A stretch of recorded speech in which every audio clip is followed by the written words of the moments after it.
Joss's secret, a mother's shock, a daughter's defiance, the pregnancy test discovery. The morning sun filtered through the bathroom window of the Corinthos Spencer house as Carly Spencer made her way to the master bathroom. She had decided to deep clean and organize, a habit she had developed whenever stress weighed heavily on her mind. As she reached for cleaning supplies, her foot caught on something beneath the sink, sending a small white object skittering across the tile floor. Carly paused, bending down to pick it up with confusion etched across her face. Her fingers closed around a small plastic stick, and her eyes widened immediately when she recognized what it was: a pregnancy test. Her heart began to race as she flipped it over, her breath catching in her throat. The pink lines stared back at her, unmistakably positive. For a moment, Carly stood frozen in the bathroom, her mind spinning through possibilities. The test was definitely not hers. She had just turned 50, and she was acutely aware of her age and the improbability of such a situation. Her thoughts immediately landed on one person: Jocelyn, her daughter, her brilliant, courageous, but increasingly secretive daughter, who had been spending an unusually large amount of time away from home lately. "No," Carly whispered to herself, her voice shaking with a mixture of shock and anger. "This cannot be happening." The confrontation. Carly didn't waste any time. Within an hour, she had cornered Jocelyn in her bedroom, the pregnancy test held tightly in her hand. She knocked sharply on the door before pushing it open without waiting for permission, a mother's prerogative, though Joss barely looked up from her laptop. "We need to talk now," Carly said, her voice trembling with barely contained emotion. Jocelyn's eyes widened the moment she spotted the test in her mother's hand. The color drained from her face, and she stood up so quickly her chair nearly toppled backward. "Mom, I can explain," Joss began, her voice small. "Can you?" Carly interrupted, her tone sharp. "Because I'd really like to understand how my daughter, who is 20 years old and has her entire life ahead of her, managed to get herself pregnant. And more importantly, with whom?" Joss looked down at her hands, and for a long moment, there was only silence. When she finally spoke, her voice was barely above a whisper. "It's Vaughn's." Carly's face flushed red. "Vaughn, that man is in his 40s. Joss, what were you thinking? This is insane. He's not that much older than me. And you don't understand what we've been through together," Joss tried to explain, but Carly held up her hand sharply. "I don't care what you've been through. He's a grown man, and you're my daughter. This is completely inappropriate." Carly paced the room, running her hand through her hair in frustration. "We're fixing this. You're going to have an abortion, and you're breaking up with him immediately. This is not negotiable." Joss's eyes widened, and for the first time, she met her mother's gaze directly. "Absolutely not." "Excuse me." Carly's voice was ice cold. "I said no. Mom, I'm not doing this," Joss repeated, her voice growing stronger with each word. "I'm having this baby, and I'm going to marry Vaughn." The depth of Joss's conviction. What Carly didn't fully understand, or perhaps couldn't accept, was the depth of what Jocelyn had experienced over the past year. From shooting Cyrus Renault to going undercover with Vaughn on dangerous WSB missions, she had been transformed. The innocent girl who had once been sheltered by her mother had become a woman who had seen things, done things, that had fundamentally changed her perspective on life. When Joss looked at Vaughn, she didn't see an inappropriate age gap. She saw her partner, the man who had held her when she trembled after taking a life, the man who had trusted her with dangerous missions across Europe, the man who had comforted her in ways that no one her own age could understand. "You don't get it," Joss said quietly, sitting down on her bed. "Vaughn and I have been through things together that most couples never experience in a lifetime. We've risked our lives for each other, and I love him, Mom. I really do." Carly's expression softened slightly, but her resolve remained firm. "Love is not enough, Jocelyn. You're too young to make this kind of decision. You have your whole life ahead of you: college, career opportunities, adventures." "I know exactly what I'm giving up," Joss interrupted. "And I'm choosing this. I'm choosing him. I want to marry Vaughn.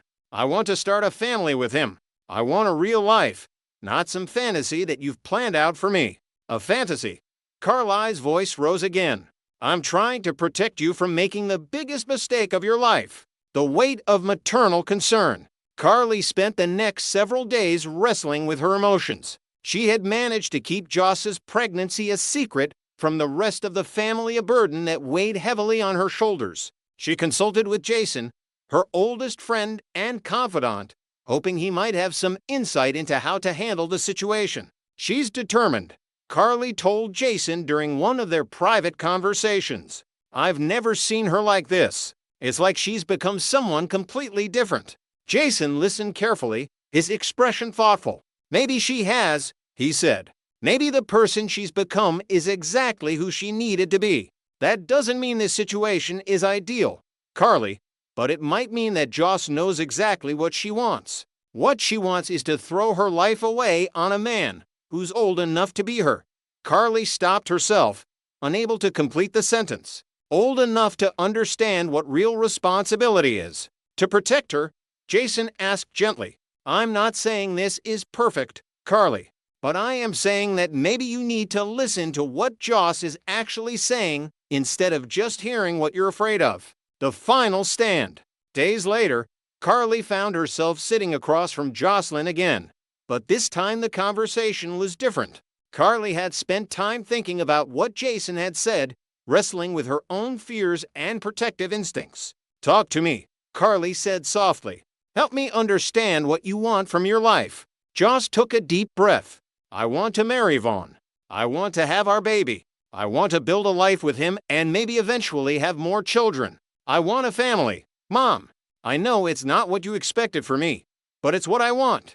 And if I can't support this, if I can't accept Vaughn, Carly asked, though her voice had lost its earlier harshness. Then I'm sorry, Joss said, tears streaming down her face.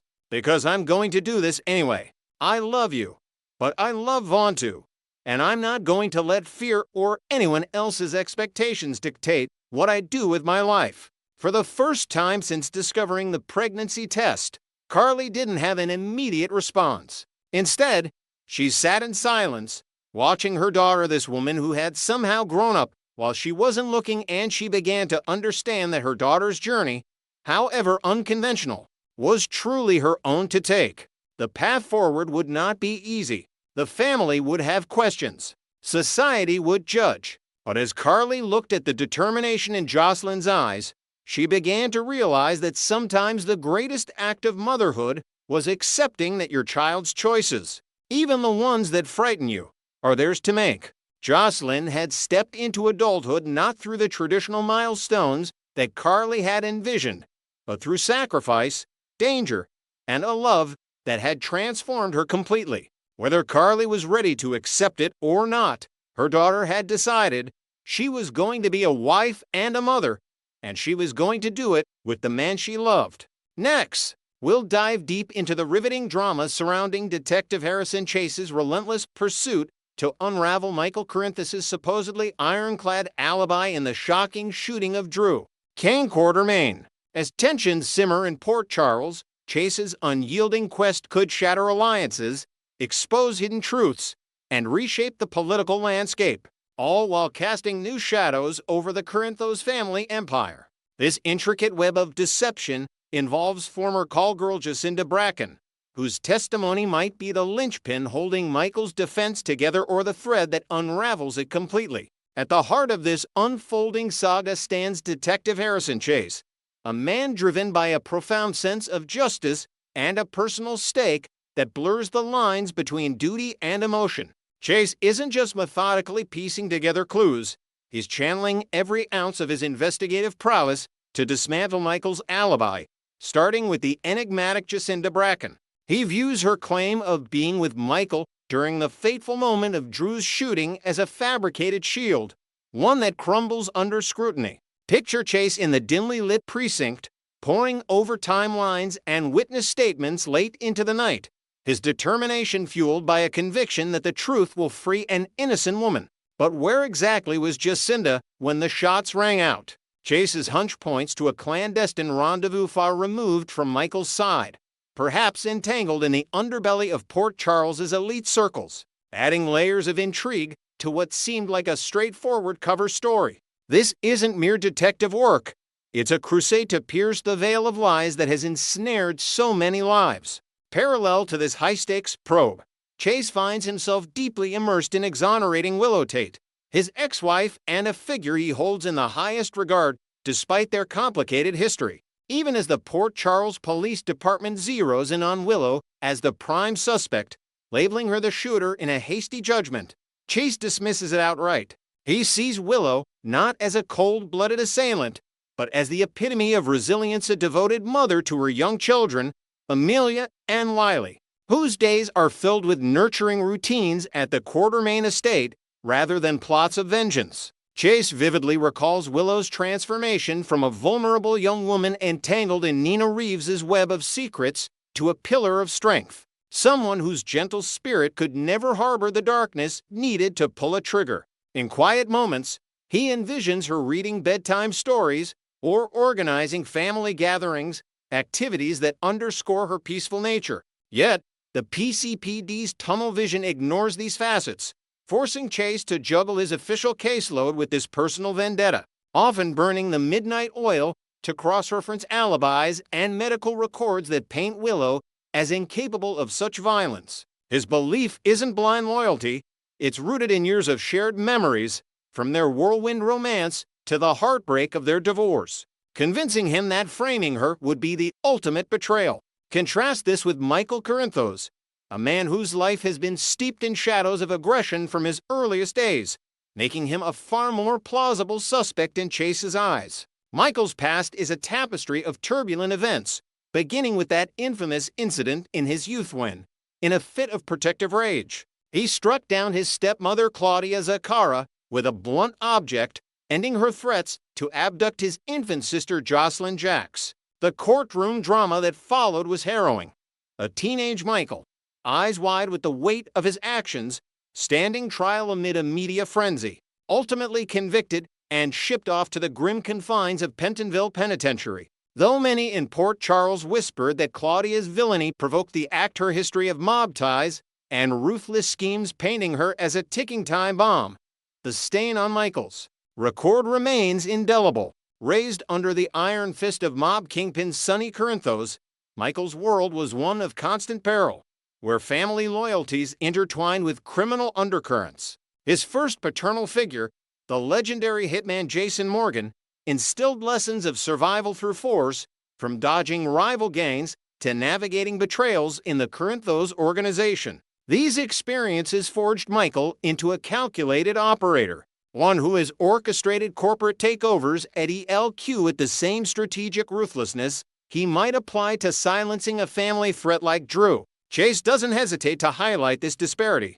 While Willow's ledger is clean, Michael's is dotted with incidents of intimidation and power plays, from boardroom battles to hushed confrontations in dark alleys. Could this legacy drive him to shoot his own uncle, Drew, over lingering resentments from past corporate wars or personal vendettas? Chase believes so, and he's prepared to prove that Michael not only had the means and motive, but also the cunning to pin it on Willow, turning her into the perfect scapegoat.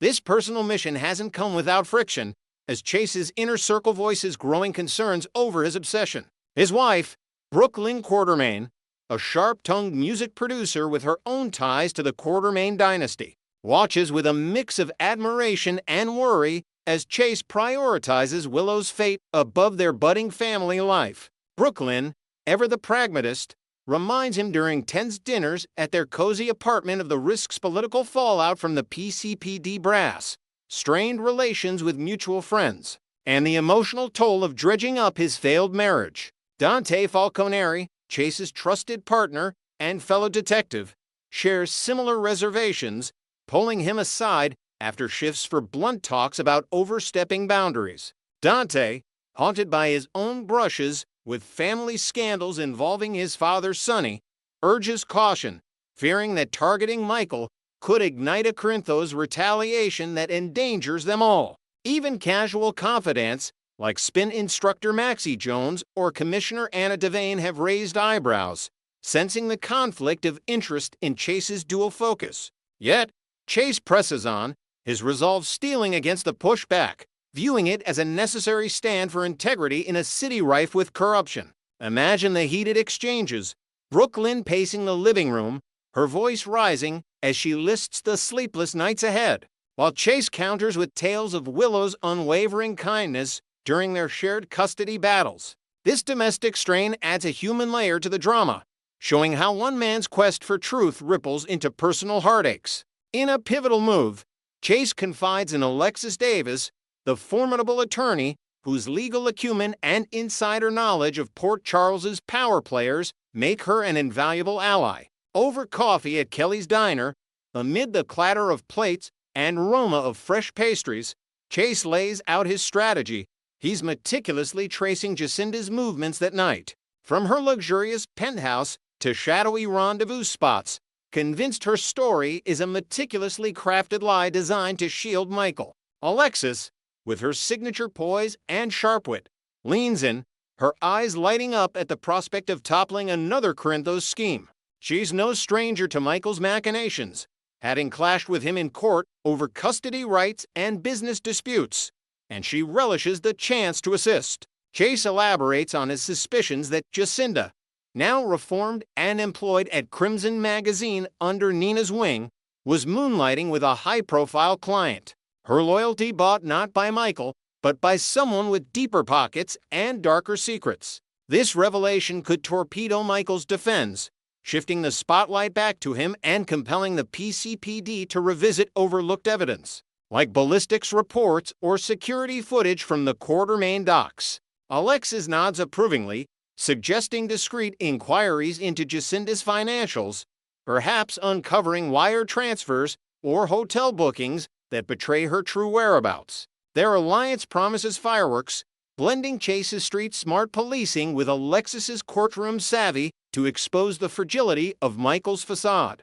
Delving deeper into Jacinda's potential duplicity, Chase's radar locks onto the possibility of a forbidden liaison that night, one that severs her as Michael's reliable witness. Jacinda, with her poised demeanor and enigmatic smile, has reinvented herself since her days in the escort trade, but old habits die hard in Port Charles. Chase envisions her slipping away from Michael's prearranged meeting, drawn instead to a discreet suite overlooking the harbor, where passion and payment intertwined under the cover of darkness. Why fabricate an alibi with an ex-call girl unless guilt weighs heavy? This rhetorical question haunts Chase as he sifts through phone records and CCTV snippets, each dead end fueling his fire. Inventing no wild theories yet, he methodically builds a profile.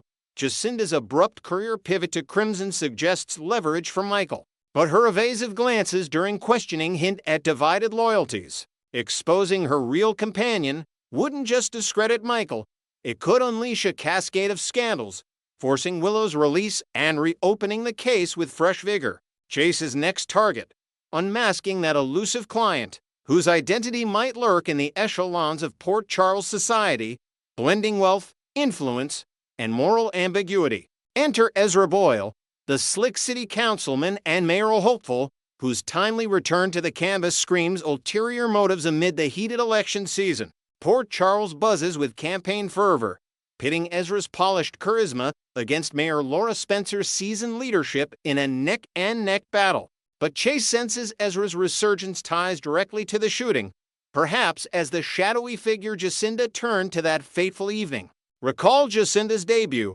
She burst onto the scene as Ezra's preferred companion, a sophisticated escort whose allure captivated the political elite. That explosive plotline saw Nina Reeves and Portia Robinson scheming to sabotage Drew's congressional bid by hiring Jacinda to spike his drink with ketamine, leading to a wild, publicized party where Drew, uninhibited and reckless, indulged in body shots amid flashing cameras. The scandalous photos flooded tabloids, but the backlash boomeranged, tarnishing Nina and Portia's reputations while briefly elevating Jacinda's notoriety. Ezra, ever the opportunist, might harbor resentment over her defection to Michael's payroll at Crimson, yet their chemistry suggests a lingering pull. Chase imagines Ezra in a lavish hotel bar, toasting with Jacinda as alibi plans for Michael fizzled elsewhere. Revealing this connection would be seismic. Not only does it pulverize Michael's defense, but it tarnishes Ezra's squeaky clean image, portraying him as a hypocrite entangled in vice while preaching reform. The irony? Chase's probe could inadvertently bolster Laura's campaign, turning Ezra's indiscretion into voter outrage. Nina Reeves emerges as a wild card who could accelerate Chase's breakthrough. Her intimate knowledge of Jacinda's world positioning her as a reluctant informant. If Chase approaches Nina at the Crimson offices, surrounded by racks of fashion spreads and the hum of editorial chaos, he might drop hints about cracking the alibi and hunting Jacinda's client. Nina, with her history of meddling in Corinthos' affairs from her affair with Sonny to clashes with Michael, likely recalls Ezra's fondness for Jacinda, perhaps even witnessing a charged encounter at a gala event.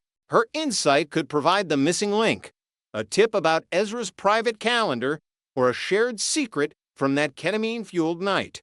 But Nina's loyalty is fickle. Torn between protecting her magazine and seeking redemption, she might hesitate before spilling. Once the thread pulls, Michael's house of cards collapses, alibi shattered, suspicions mounting, and Willow's path to freedom clearing. Envision the confrontation, Chase cornering Jacinda in a rain-slicked alley, her facade cracking as Ezra's name slips out, igniting a chain reaction that vindicates the innocent and dooms the guilty. The broader implications extend to Laura Spencer's embattled re-election, where every scandal counts in the volatile Port Charles arena. Laura's recent absence from the mayoral debate rushing to bail out grandson Rocco Falconeri after his reckless break-in at Professor Hank Dalton's lab has handed Ezra ammunition. Rocco, entangled in youthful rebellion tied to his grandfather Sonny's shadowy influence, faces charges that Ezra amplifies in attack ads, painting Laura's family as a liability rife with criminal undertones. Ezra's narrative thrives, a mayor distracted by mobkin, unfit to lead. Yet, if Chase unveils Ezra's tryst with Jacinda during the shooting, the tables turn dramatically. Voters, already weary of political hypocrisy, would recoil at Ezra's double-life courting escorts while decrying corruption. This bombshell could swing undecideds toward Laura, especially as she rallies with speeches on family resilience and community healing. Chase's justice for Willow inadvertently rescues Laura's tenure, weaving personal redemption into civic triumph. In Port Charles, where secrets breed chaos, one detective's dogged pursuit promises to rewrite destinies, leaving Michael exposed and the city forever altered.